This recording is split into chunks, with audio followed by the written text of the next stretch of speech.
existe aí um terreno bastante delicado quando a gente fala de licenciar, tá, docente não graduado, certo? E a complicação ela surge muito dentro daquele público que a gente tem dentro da instituição, que são os licenciados, quem possui licenciatura plena.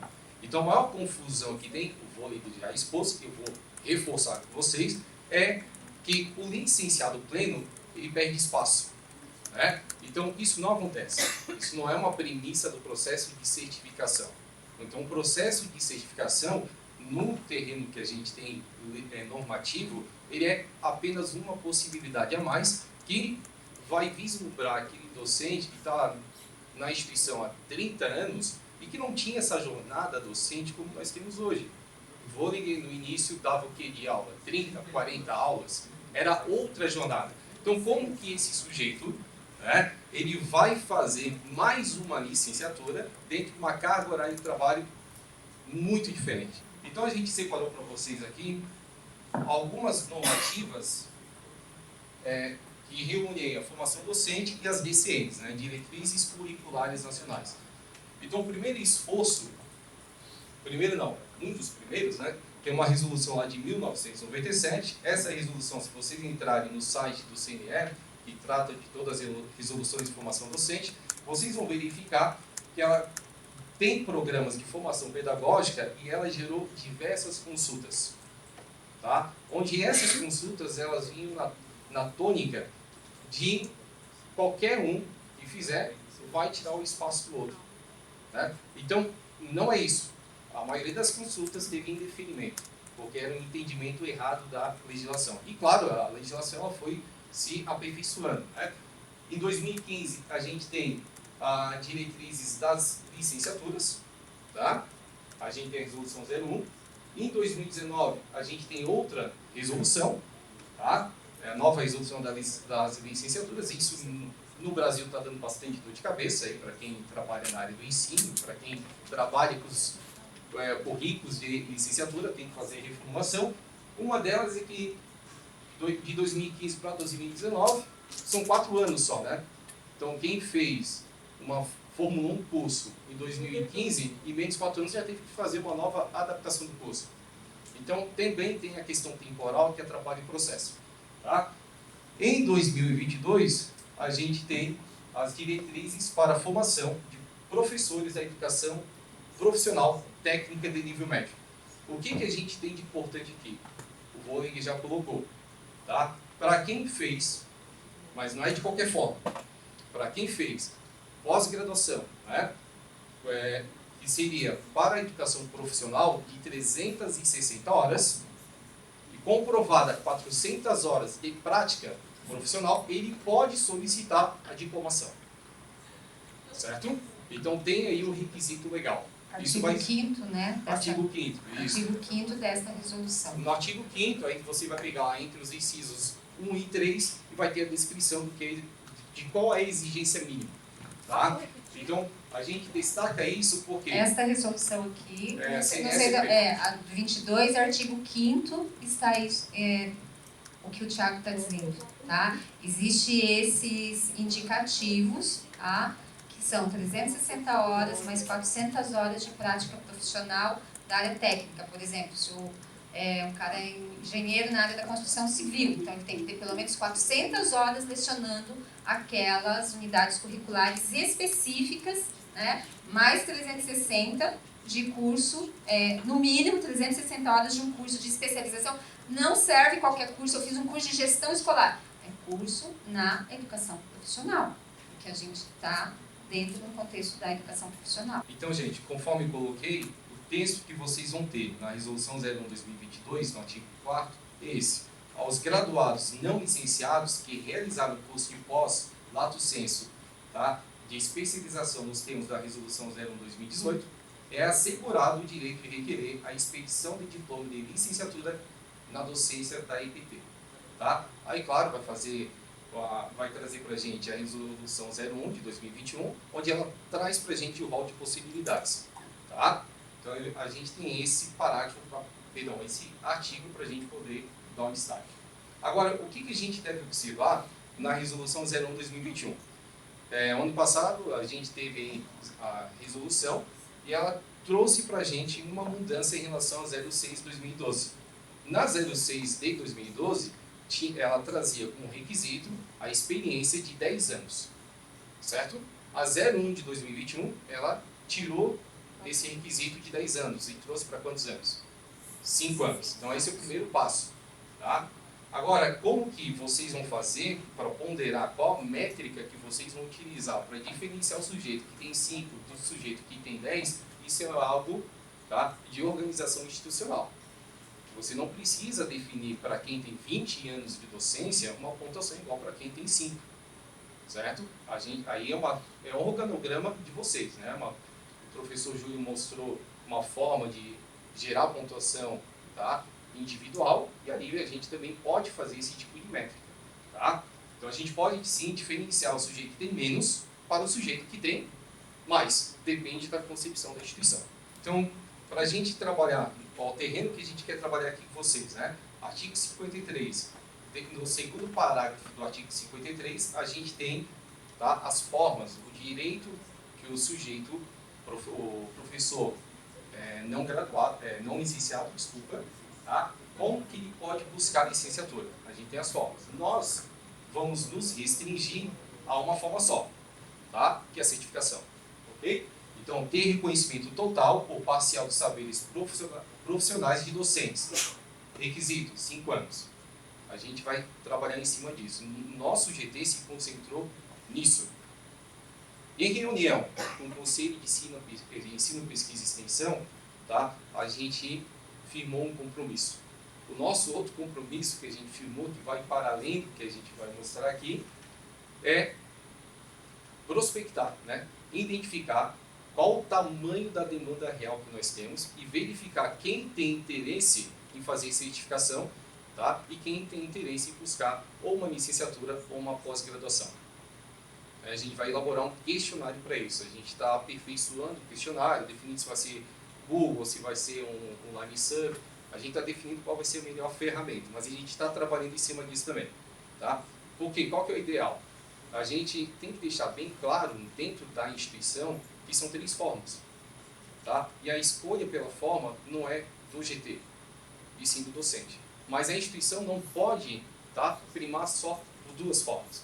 Ela tem que trabalhar com mais de uma forma, tá? Então a gente, através do que nós vamos mostrar, nós vamos ter indicadores para a instituição para que eles possam, tá, definir tudo aquilo que vocês perguntaram.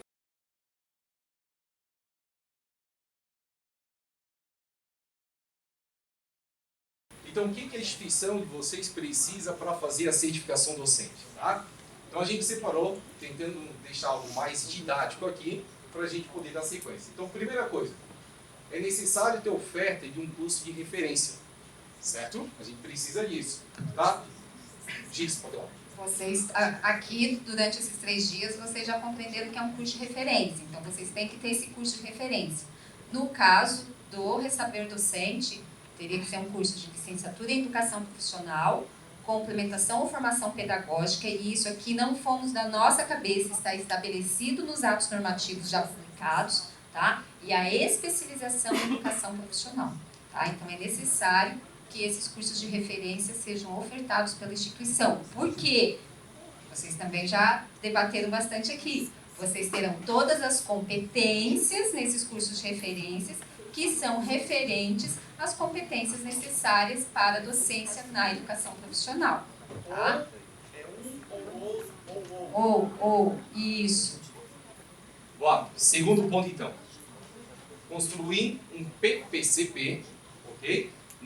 E para esse ponto a gente destaca, né? Primeira coisa, qual o eixo tecnológico vocês pretendem certificar? Certo? Por que isso? Porque para a gente ter o processo, nós precisamos compor uma equipe.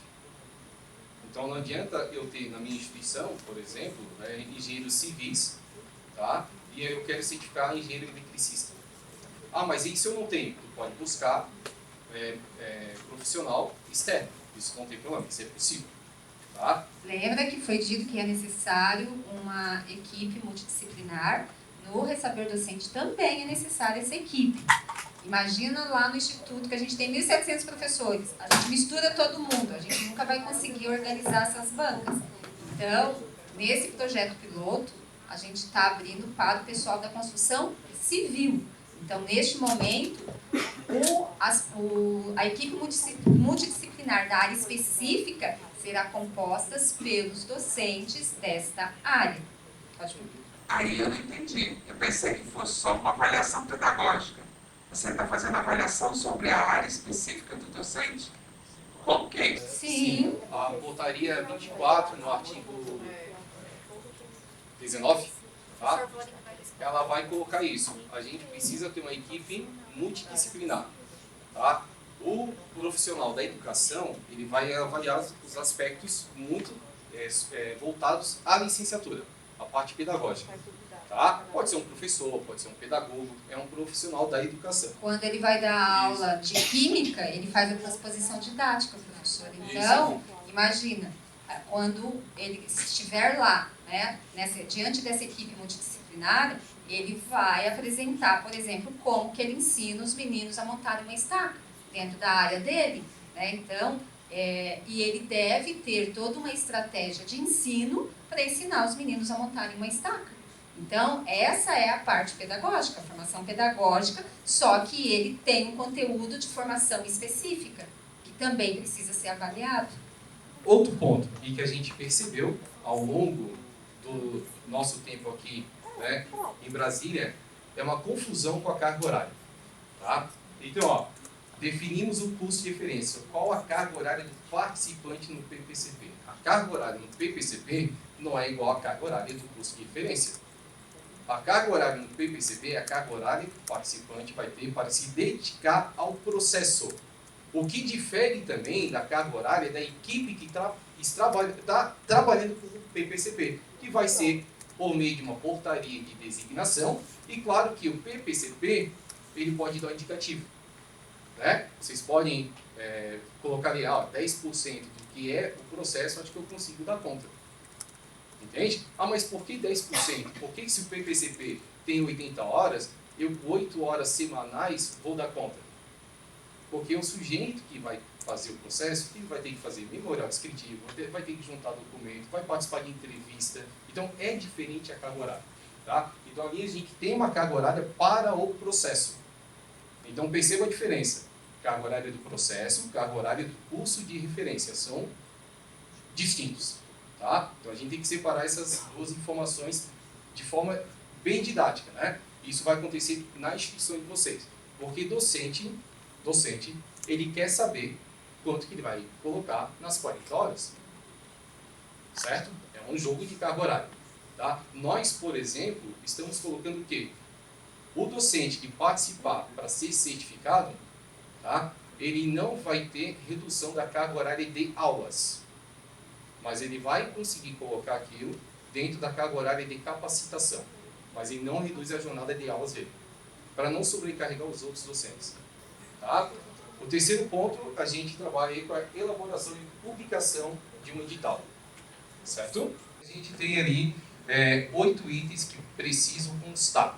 Tá? O que diferem do que vocês estão já acostumados e familiarizados relativos aos processos de certificação profissional? Avaliação didática e memorial. Tá? O memorial ele não é obrigatório nas outras formas de certificação, que vocês vão encontrar lá no artigo 11 da portaria. Tá? O memorial ele é obrigatório numa avaliação, quando a gente está falando de ressaber docente. Ele é obrigatório, é etapa obrigatória. Não tem como fazer ressaber docente sem memorial descritivo. Tá? A gente precisa dele. Ok? Então a gente tem essa diferença. Então essas etapas, como eu falei para vocês, são etapas destinadas à certificação docente. Para isso, a gente elaborou alguns documentos, que eu vou mostrar na sequência. A gente elaborou um plano de aula, tá? Para que a gente tivesse um modelo para disponibilizar ao público a ser certificado. A gente elaborou também, tá? A rubrica do plano, ok? Onde a gente tem métricas, o que a gente precisa atender. O modelo de memorial, rubrica. Qual que foi a nossa preocupação? Passar trabalho no início, né? Preparar bem, igual quando a gente faz na preparação de uma avaliação. A gente trabalha para ter uma boa avaliação e que na correção a gente tenha menos trabalho, né? E que dê conta de tudo aquilo que a gente pretende avaliar. Da mesma forma, a gente entrou, né, pensando em fazer dessa forma, porque senão vai ser um trabalho para a banca examinadora muito exaustivo, né? Então a nossa pretensão é essa. Não sei o resultado final, mas a gente vai ajustando. A rubrica ela garante todos os critérios, né? Toda vez que a gente trabalha dentro de um processo avaliativo, nós temos que ter a priori os critérios avaliativos, bem como os instrumentos avaliativos. A rubrica, a gente consegue destrinchar todos os níveis, os descritores desses critérios avaliativos. E fica muito mais tranquilo de organizar esse processo e muito transparente também, tanto para quem vai avaliar, como para quem está sendo avaliado. Aí a gente vai mostrar para vocês. Isso. Então, gente, o que um docente que participa desse processo, tá? Quando aprovado, o que ele receberá, qual a condição do diploma, o que caracteriza o diploma dele no final. Tá? Então, primeiro, o diploma dele só existirá, isso vocês podem observar na resolução 01/2022, a CNSP, tá? Se ele apresentar um curso de bacharel ou tecnólogo, certo? O segundo item é que a gente precisa considerar, por isso é um processo de certificação com reconhecimento parcial total, tá? O que ele tem de aprendizado ao longo da atividade docente. Aí aqui a gente tem um mínimo de 5 anos. Aí o que a gente pode utilizar para sensibilizar aqueles docentes que são contra, tá? E convencer eles, a gente pode usar, eu sou físico, né? Então gosto muito de números, né? A gente fez uma conta aqui por baixo de se o sujeito tiver 20 aulas por semana, tá? 20 horas aula. No IFSC, a aula dura 55 minutos, tá? Mas tem uma nota técnica que coloca que cada aula de 55 corresponde a 1 hora. Ponto. Né? Ela está arredondada. Então, se ele tiver 20 horas, ao longo de 5 anos, qual a carga horária de prática docente que ele tem acumulado? Quem é bom em matemática aí vai dar quantas mil horas? Cada semestre tem 20 semanas, né? Então, você tem 10 semestres, certo? 20, no semestre ele vai ter 400 horas, e em 5 anos, né, vai ter 4.000 horas. Eu acho que é uma bagagem, se pensar quantitativamente, bem... A gente está salientando isso para vocês porque, assim, a gente também teve esse questionamento. Então, com um processo de 80 horas, o sujeito vai ganhar um diploma. Não é um processo de 80 horas. Ele tem que ter um curso de bacharelado ou tecnólogo, no mínimo de 240. Ele tem que ter, no mínimo, 5 anos de atividade, né, na educação profissional. E se a gente fizer essa carga horária, já dá 4.000 horas. Então, na verdade, se ele fez o tecnólogo, ele tem aí, no mínimo, 6.400 horas. Né? Então, ele não está ganhando, é todo um percurso formativo. Estamos reconhecendo. Estamos reconhecendo. Então, a gente está compartilhando com vocês questionamentos que nós tivemos e que também nos levou a pensar e até a legislação e verificar. Então, a legislação, ela traz essas questões aqui e que, na verdade, esse indivíduo tem todo um processo com muitas horas de saberes, fazeres, que devem ser reconhecidos. Então, são 3 elementos, né? O terceiro elemento está condicionado à participação dele num processo de certificação, onde ele vai ter a carga horária, né? Conforme vocês já viram antes, relativo ao curso de referência. Tá? Isso a gente precisa observar no caso da certificação docente, o inciso 5 do artigo 12 da portaria 24. Tá? Então seria isso. Ok? Então, se escolher um curso de especialização, observar a carga horária do curso de especialização, que vai ser no mínimo 360 horas. Se for um curso de licenciatura para educação profissional, observar a carga horária do curso de licenciatura para educação profissional. Certo? Certo. Então, para nós, tá, a gente considera essencial alguns documentos para startar o processo. Tá? Então, dentro deles, o edital, o modelo de plano de aula, né? Modelo de memorial, rubrica de plano de aula, tá? Rubrica de memorial, e alguns procedimentos, tanto para entrevista individual quanto coletiva, e por fim o PPCP do curso de referência. Tá? Então a gente precisa dessas condições. Então, como eu falei para vocês, duas cargas horárias bem observadas, a carga horária do processo e do curso de referência, né, mostrando ali a distinção entre as duas. Qual a escolaridade mínima que a gente tem que ter, também está conforme a portaria. Número de vagas, a gente já colocou, a gente tinha 20, tá? E aí, depois de muita conversa, o pessoal pediu para aumentar, a gente aumentou para 30. Diz, pode passar. Aí aqui, ó, isso aqui foi um quebra-cabeça bem bom, a gente estava com o PPC do curso de referência lá do Centro de Referência em Educação à Distância do IFSC, né? É isso que a gente falou agora para vocês. A gente tem um curso de referência com 420 horas, né? No entanto, o que a gente fez? Analisou a matriz curricular desse curso de referência com as competências e pensamos especificamente as unidades curriculares que expressam as competências do professor na educação profissional. Então, nós não pegamos todas as unidades curriculares. Essas unidades curriculares, elas serão levadas o material, porque lá nós temos material autoral, né, os professores já há um tempo produzem, e a gente vai levar isso para uma sala que a gente já tem aberta no Moodle e deixar esse material disponível para o estudo dos docentes, caso eles queiram consultar esse material, né, ler, fazer o que desejar. Tá?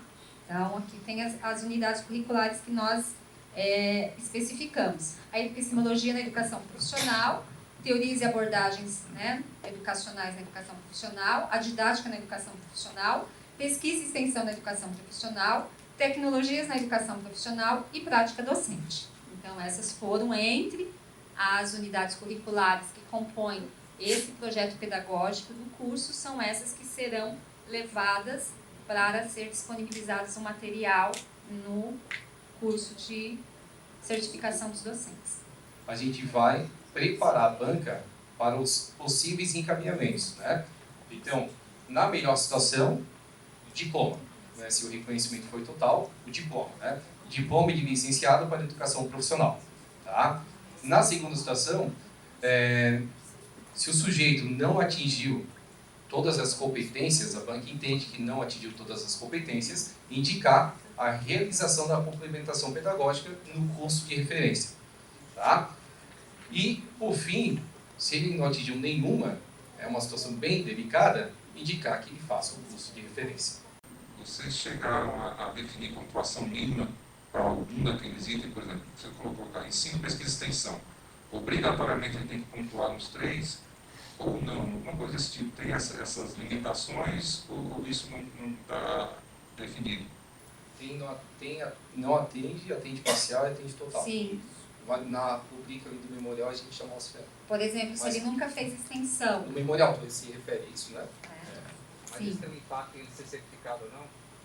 Se ele nunca fez extensão, nunca fez pesquisa. Só Por isso que a gente discutiu muito essa dosagem desta pontuação, né? Para que o professor, por exemplo, que nunca fez extensão, né, ele não fosse reprovado ou prejudicado, né, para que tivesse um equilíbrio dentro desses critérios avaliativos. Se ele nunca fez extensão, ele não será eliminado do processo. Não vai ser. Até porque ele pode, por exemplo, em outros pontos. Isso. Então, a gente tentou fazer um arranjo que desse conta disso, né? E que tivesse esse equilíbrio.